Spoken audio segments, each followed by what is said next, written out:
इसी बीच एक और बड़ी खबर का रुख कर लेते हैं। पहले राणा सांगा विवाद के बाद समाजवादी पार्टी के सांसद ने माफी मांगी है। समाजवादी पार्टी के सांसद रामजी लाल सुमन ने माफी मांगी। कल करणी सेना रामजी लाल का विरोध कर रही थी। आगरा में सांसद के घर करणी सेना ने हंगामा किया था, जिसकी खबर अभी आपको दिखा रहे थे कि उन पर एफआईआर भी दर्ज कराई गई है। राणा सांगा विवाद के बाद अब समाजवादी पार्टी के सांसद जिन्होंने माफी मांगी है, सांसद रामजी लाल सुमन जिन्होंने माफी मांगी। अभद्र टिप्पणी राणा सांगा को लेकर उन्होंने की थी उस समय, जिसका विरोध हुआ था, चौतरफा गिरते हुए नजर आए थे। और कल करणी सेना ने रामजी लाल का विरोध किया था। और सुमित इस वक्त हमारे साथ जुड़े हैं। सुमित, कल हमने देखा था कैसे करणी सेना के लोगों ने नाराजगी जाहिर की थी। हमने उनके अध्यक्ष से भी बात की, वो कह रहे थे माफी से कम कुछ नहीं, लेकिन अब रामजी लाल सुमन ने माफी मांग ली है।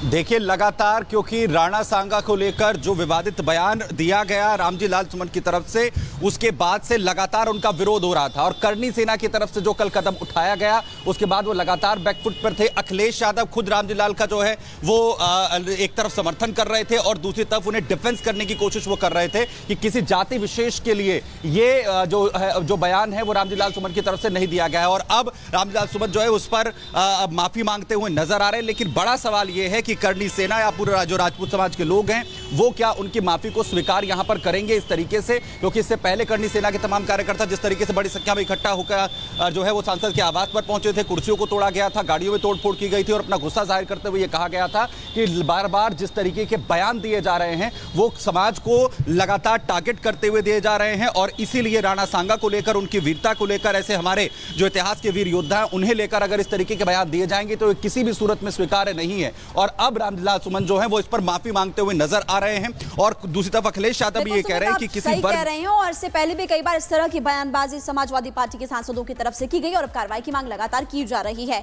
आप हमारे साथ बने रहिएगा। देखिए, समाजवादी पार्टी के नेता रामजी लाल सुमन ने अपने बयान पर माफी तो मांग ली है, लेकिन सांसद के बयान से अखिलेश अब मुश्किल में फंस गए हैं। आपको बता दें कि करणी सेना जैसे संगठनों ने राणा सांगा के अपमान को आपको जानकारी दे दें कि अगड़ा बनाम पिछड़ा की लड़ाई भी बता दिया है। इस पर आप इस रिपोर्ट को देखिए।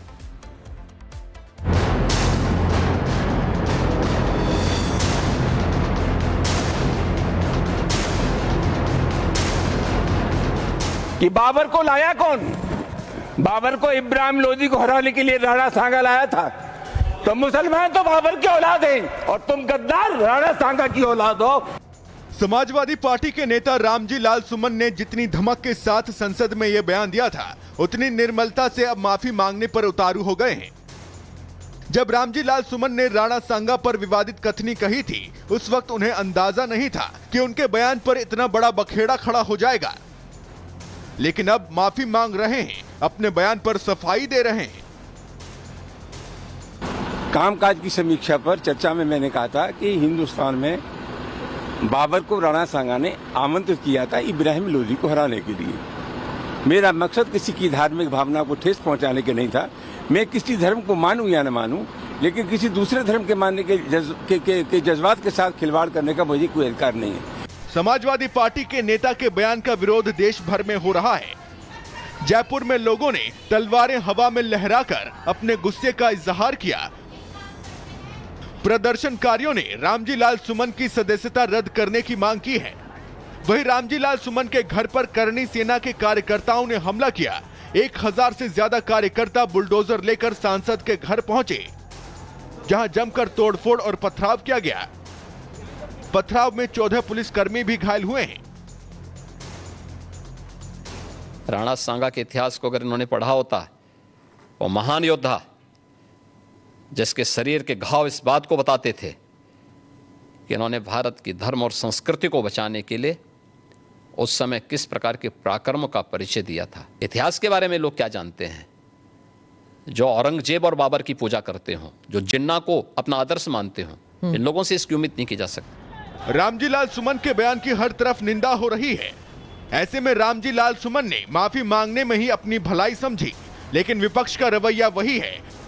वोट बैंक के लिए देश के महापुरुषों का अपमान किया जा रहा है, नीचा दिखाया जा रहा है, जिससे साफ है कि औरंगजेब वर्सेस राणा सांगा की सियासत में अभी और उबाल बाकी है। Bureau report, Republic Bharat. Karni Sena के हंगामे के खिलाफ एफआईआर दर्ज हुई है। समाजवादी पार्टी के सांसद के बेटे ने करणी सेना पर केस दर्ज कराया है। करणी सेना के युवा अध्यक्ष उपेंद्र के खिलाफ केस दर्ज हुआ है। आगरा पुलिस ने भी एक मुकदमा दर्ज कराया है। ये बड़ी खबर आपको बता दें। देखिए, आगरा में करणी सेना ने हंगामा किया था, जिसके खिलाफ केस दर्ज हुआ है। समाजवादी पार्टी के सांसद के बेटे ने करणी सेना पर यह केस दर्ज कराया है। युवा अध्यक्ष हैं उपेंद्र के खिलाफ केस दर्ज कराया। और ज्यादा जानकारी के लिए जरा बताइए किस तरह से इस पूरे मामले की जांच हो रही है और ये बताइए कि पूरी खबर है क्या। देखिए, कल जिस तरीके से पूरा घटनाक्रम सामने आया था और समाजवादी पार्टी के जो सांसद हैं उनके घर पर जिस तरीके से अटैक किया गया था, उसमें जो है घेरने की कोशिश की गई थी। उसके बाद अब इस पूरे प्रकरण को लेकर सवाल जो है वो उठ रहे हैं। वहीं जांच इस पूरे मामले को लेकर जो है वो शुरू कर दी गई है। कई लोगों को हिरासत इसमें लिया गया था और वहीं अब रामजी लाल सुमन के जो बेटे हैं उनकी तरफ से जो करणी सेना के जो राष्ट्रीय युवा अध्यक्ष हैं उपेंद्र, उनके खिलाफ जो है वो मुकदमा दर्ज करवाया गया है, जिसमें क्योंकि जो तस्वीरें सामने आई थी उसमें उपेंद्र भी तस्वीरों में नजर आए थे और इसके अलावा जो राष्ट्रीय अध्यक्ष करणी सेना के वो तस्वीरों में दिखे थे, उनको भी चोट की जो है बात सामने आई थी। जो घटनाक्रम पूरा सामने आया था, क्योंकि बड़ी संख्या में करणी सेना के जो तमाम कार्यकर्ता हैं वो रामजी सुमन के घर पर पहुंचे थे, क्योंकि जिस तरीके का बयान जो है वो रामजी सुमन की तरफ से दिया गया था, उसके बाद से ही लगातार उनका विरोध हो रहा था और इसीलिए जो करणी सेना के तमाम जो कार्यकर्ता हैं वो एक साथ इकट्ठा होकर जो है घर को घेरने के लिए बड़ी संख्या में पहुंचते हैं और इसी दौरान जो बड़ी संख्या में पुलिस के जो जवान हैं वो उन्हें रोकने की कोशिश करते हैं और किस तरीके से तोड़फोड़ की घटना को अंजाम यहां पर दिया जाता है। गाड़ियों में तोड़फोड़ की जाती है। रामजी सुमन की तरफ से इसे लेकर कानून व्यवस्था को लेकर सवाल उठाए गए। तो वहीं अब इस पूरे मामले में जहां एक तरफ जांच की मांग की जा रही है, तो अब रामजी लाल सुमन के बेटी की तरफ से जो करणी सेना के राष्ट्रीय युवा अध्यक्ष हैं उपेंद्र, उनके खिलाफ एफआईआर दर्ज करवाई गई है और जांच की मांग इस पूरे मामले को लेकर की जा रही है। आपको बताएं कि इस पूरे प्रकरण में लगातार राजनीति भी जो है वो हावी है। अभी हाल ही में अखिलेश यादव की तरफ से भी ये कहा गया था कि जिस दौरान खुद उत्तर प्रदेश के सीएम योगी आदित्यनाथ आगरा में मौजूद थे, उस वक्त ये पूरा घटनाक्रम जो है वो अंजाम दिया गया और इसीलिए एआई के माध्यम से जो तमाम आरोपी हैं इसमें उनकी पहचान यहां पर की जाए और उसके बाद उन पर जो है कार्रवाई यहां पर हो। और अब जो बिल्कुल सुमित, आपके पास वापस लौटेंगे और इसी बीच एक और बड़ी खबर का रुख कर लेते हैं। पहले राणा सांगा विवाद के बाद समाजवादी पार्टी के सांसद ने माफी मांगी है। समाजवादी पार्टी के सांसद रामजी लाल सुमन ने माफी मांगी। कल करणी सेना रामजी लाल का विरोध कर रही थी। आगरा में सांसद के घर करणी सेना ने हंगामा किया था, जिसकी खबर अभी आपको दिखा रहे थे कि उन पर एफआईआर भी दर्ज कराई गई है। राणा सांगा विवाद के बाद अब समाजवादी पार्टी के सांसद जिन्होंने माफी मांगी है, सांसद रामजी लाल सुमन जिन्होंने माफी मांगी। अभद्र टिप्पणी राणा सांगा को लेकर उन्होंने की थी उस समय, जिसका विरोध हुआ था, चौतरफा गिरते हुए